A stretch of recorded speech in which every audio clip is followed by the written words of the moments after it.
Good evening. I'm Dan Fitzpatrick at StockMarketMentor.com. Today I want to look at Synopsys. Now, they report earnings 2 weeks from tomorrow on December 4th.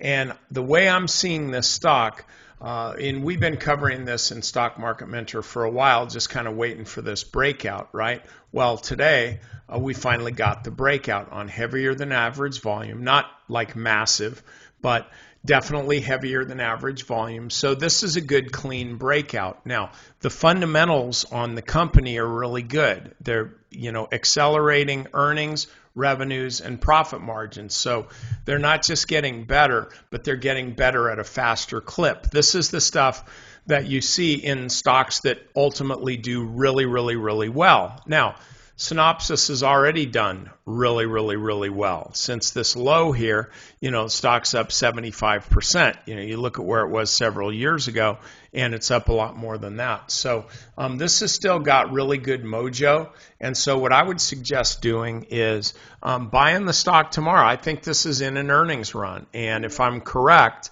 the stock's going to run up to a new high prior to earnings. And so that kind of puts it in the sweet spot right now. Like you're buying the stock here and maybe keep, I wouldn't even keep a 4% stop on a stock like this, maybe 3%. Give the stock a little bit of room to pull back just in case the breakout's kind of being sold into. But one thing that we're seeing just recently is we're seeing more breakouts actually work as opposed to just get slammed the next day. So I think you can be, I think you can be long this stock here and then maybe keep a stop, somewhere around there, maybe a little lower, but just keep a fairly tight stop there and then look for this kind of move to the upside. So that's it. I'll see you next time.